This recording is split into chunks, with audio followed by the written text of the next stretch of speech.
Treehouse Book Number 9, Dragon of the Red Dell, by Mary Pope Osmore. Chapter 3, Basho. The three Samuel turned to the man with the walking stick. "You know that, master?"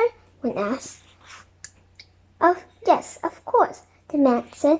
"This boy and girl are Baku and Kodo, my best students." "Hi, master," said Annie, pretending she knew who the man was. "We couldn't find the bridge, so we came here to look for you," said Jack. "I know how you found me," said the man. "I am so sorry you were frightened by my friends." The salmon put away his foot. "Forgive me," said the bone before Jack and Annie. "Sure, no problem," said Annie. The salmon turned to a small man. We will leave you with your students now," he said. "Thank you, most honored master, for your visit with us today." An oath was full deeply before the man, and they all walked away. What did Samuel call the small man most honored master? Jack wondered. When the Samuel was gone, the man turned to Duck and Annie. His eyes twinkled. "I believe you are safe now," he said. "Thanks," said Annie. "But I'm afraid we're not Baku and Kodo." "No, you're not," said the man. "But you're not spies either, are you?" "No," said Jack. "I did not think so," said the man. "That was why you needed my help." "Thank you," said Jack. "You're most welcome," said the man. "Now perhaps we'll tell you who you really are, and how to keep her in the Pearl Garden." "Our names are Jack and Annie," said Jack, "and he paused. "It's impossible to explain. Teddy and Catherine's visits, burning saw a mortal search book. We came here to search for secret happiness," said Annie. The man smiled. "I believe there is something we all seek," he said. "But you must be very careful, Jack and Annie. The Shogun does not allow foreigners into our country. If you do not have passport, you could be caught and punished." "We know," said Anne. "What should we do?" "Perhaps we should travel with me today," said the man. "We can continue to be my students, Baku and Kodo." "Good plan," said Jack. "You must remember, seek harmony with your surroundings," said the man. "Observe the people idle and do as they do. If you don't stand out, you will be noticed by the samurai." "Got it," said Annie. "Seek harmony with your surroundings. Observe the people idle as they do as they do," Jack repeated himself. "Come," said the man. He started walking briskly through the garden. Jack and Annie hurried after him. "Excuse me, but what's your name?" Annie said. "My friends call me Basho," the man answered. "Basho? That's a cute name," said Annie. "And what does Samuel call your most honored master?" asked Jack. "Because I'm their teacher," said Basho. "What do you teach them?" asked Jack. Basho smiled. "Today they learn how to listen to a cricket in a woodpile," he said, "and how to sing like a frog." "Cool," said Jack. "Those must be a warrior skill," he said.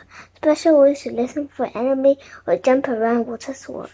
Remember how ninjas use secrets of nature to fight their enemies." Basho led Jack and Annie through a wooden gate in a high wall.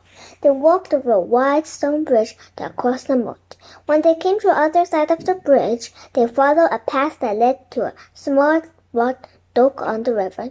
Three fishermen were loading wicker baskets into a long, flat-bottomed boat. Hundreds of shiny little fish were inside each basket. Basho walked over to the fisherman. "Good morning," he said. "Good morning, Master Basho," the fisherman said. Open the boat. "Everyone seems to know Basho," Jack thought. "May my students and I ride with you down the river?" asked Basho. "Yes, of course, Master Basho," one of the men said. "It will be most honored to carry you in our humble boat." "Thank you," said Basho. Jack and Annie followed Basho onto the deck of the boat and sat next to the wicker baskets. One of the fishermen untied the boat, and the other took long poles to push it away from the dock. The men began pulling down the river. The fishing boat floated on the sails of the bridge, moving in and out of shadows and glittering light. As they passed under one of the bridge, it scraped the bottom of the river. Basho, Jack, and Annie were thrown forward. "Forgive us, matters," One of the fishermen called Sebastian. The river is very shallow. There's been no rain for a long time, said another fisherman. It is very worrisome to us. Yes, it worries me too, said Sebastian. What's everyone so worried about? And asked Sebastian. When the weather's dry, the people are idle, worried about the fire, said Sebastian. 25 years ago, during a dry spell, half our city was destroyed by a terrible fire. Thousands died. Oh, that's awful, said Annie. Yet since then, everyone has worked hard to rebuild the capital, said Sebastian. Edo is now even more beautiful than before. In fact, along the river bank there are many new castles of the samurai. See, there has one now. Sebastian pointed to a steep rocky cliff above the river bank. Jack drew his eyes as he looked at the curved roof and the high stone walls of the samurai castle. The largest room is called the Thousand Mat Hall. Sebastian, what does that mean? Asked Jack. It means the room can hold 1,000 floor mats. Sebastian, cool. And Sebastian, where do you live? Sebastian smiled. My castle is on the other side of the great bridge, he said. Jack wondered how many men Sebastian's castle could hold. Beyond the steep cliffs, the boat traffic grew heavier. There were many boats floating the wide river, big sailboats, barges loading lumber, and ferries filled with passengers holding parasols. The fishing boat glided towards a crowded dock next to a market. In the market, thousands of gleaming fish were laid out on the tables. Men and women also sold fish and other sea creatures from baskets that hung from poles across their shoulders. Shrimp, tuna, octopus, eel, they shouted.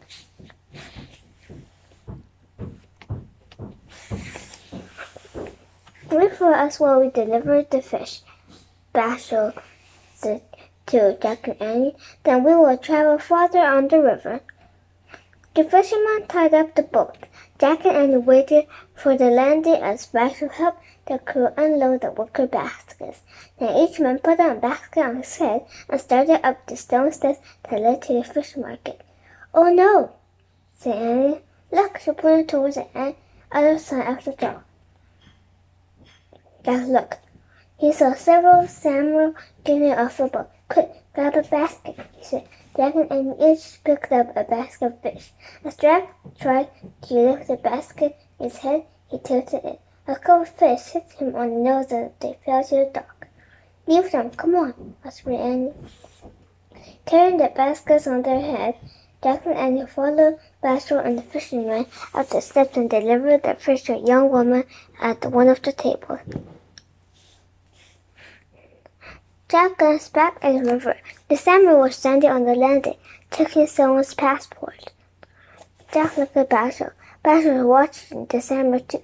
He turned to the fisherman. Thank you for the ride, he said calmly, bowing to the man who had walked from here. The fisherman nodded and smiled. Good plan, Jack felt relieved. Come, said Sebastian. He led Jack and Annie away from the market. Soon they came to a busy road crowded with pedestrians and travelers on horseback.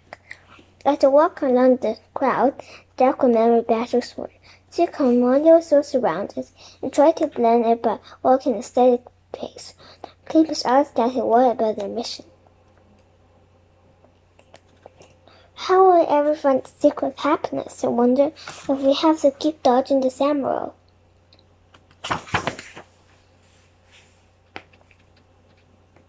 Look at that bridge, said Annie. Jack glanced up. A high arched bridge spanned the river. Hundreds of people were walking across it.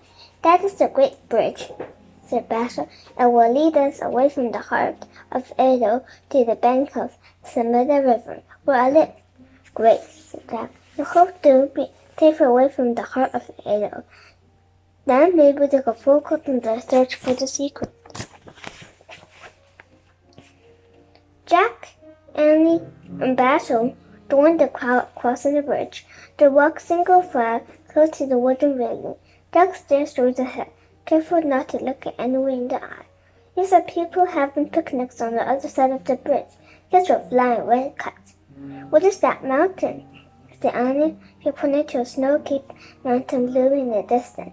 The white king of the gray mountain rose above fluffy, rose-tinted clouds. That is a volcanic mountain called Mount Fuji, said Basho. Oh, I've heard of Mount Fuji, said Jack. That's the highest mountain in Japan, right? Yes, and the most beautiful, said Basho. It is beautiful, said Annie. Just look at him. Actually, he said everything seemed beautiful at that moment. The green yellow parasols of flare-boat passengers below, the pink cherry trees dimly at the river's edge, the red kites and white seagulls gliding through the sky. I love Japan, Jack said softly. I do too, said Basho. We call our world the floating world, for it seems to float on beauty. It really does, murmured Jack, walking across the great bridge to let himself floating through the floating world.